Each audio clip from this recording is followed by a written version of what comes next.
Welcome to Pins and Things! Today we're going to be making a giant water blob!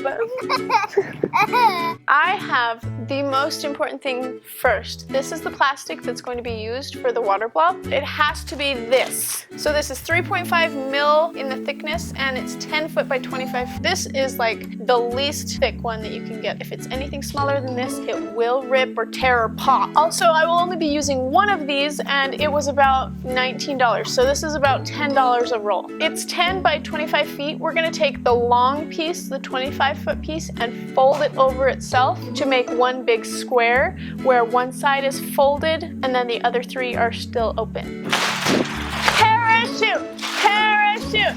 This is so fun! All right, now that we've got this corner, what we really want to make sure is just that the corners and the sides are lined up. So I'm gonna start on this corner and go that way. So now I have a sheet of parchment paper. What I really want is actually the cookies that are on it. Because look at that! Don't they always make the cookies on all of these things look like the most delicious mouth-watering things you've ever seen in your entire life? Rude! Because you don't have cookies! So we've got parchment paper. What I'm gonna do is actually fold it in half and fold it in half again, just like that. This is gonna go on the ironing board, just like that. Then I'm going to take the two sheets that's folded in half and put it in between the two sheets of paper. And the great thing about this too is that there's this edge right here, and that's gonna keep the paper, the plastic in the right spot as I'm going. So I have the iron actually set on cotton because I think that it needs to be kind of warm to do it, but let's try it out, let's see. I think cotton is the hottest setting. Also, this parchment paper is going to help to make sure that I'm not going to get any plastic on my iron because I don't want to ruin the iron. Let's see. Ooh, I'm going to let it cool a little bit. And you need at least 2 inches to make sure to get a really good seal. So this is how it looks. That's so interesting. So once you iron it and it makes a seal, it's going to be really wrinkly. So I've let it cool for a little while because if you pull the paper off too quickly, it's still melted. And it's not going to stay in its spot. It almost goes to like a liquid and then you have to just let it cool.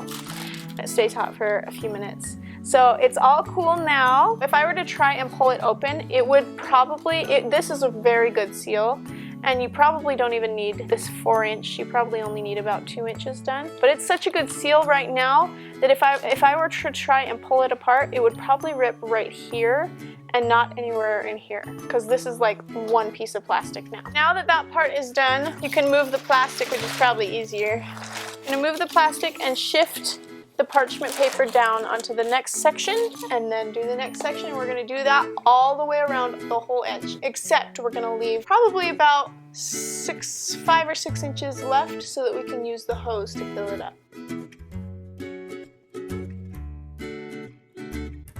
I have actually come up with a really good method for doing this, because if you just use one piece of parchment paper, it kind of takes a long time to sit and wait for it to cool off because it needs to be cool before you can peel it.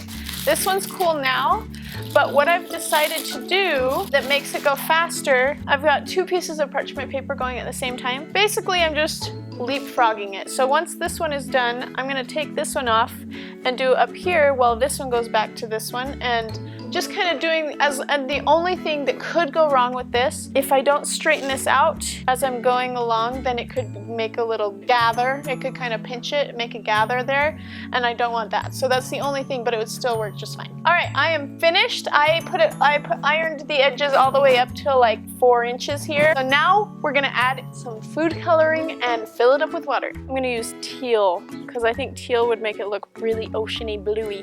Let's do it. It might be liquid enough that I can just dump it. Let's see. Oh yeah. This is gel food coloring, and this is the perfect day to do it. I think I have sweat droplets on my forehead. It's so hot out here. They're gonna love this. The size of this food coloring thing is 1 ounce, and the other one I think was ½ an ounce. So 1½ ounces of gel food coloring. Let's fill her up. Ooh. It's turning blue! It's magical! Duct tape the hose on and just let it fill up. It should take about 20 minutes.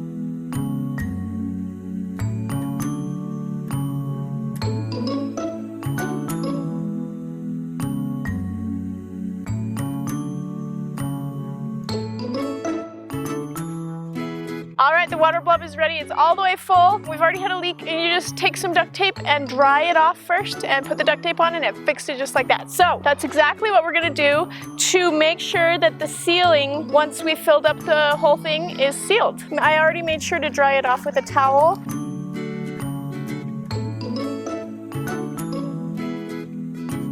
Looks like it holds just fine. All right, guess what time it is? Time to play.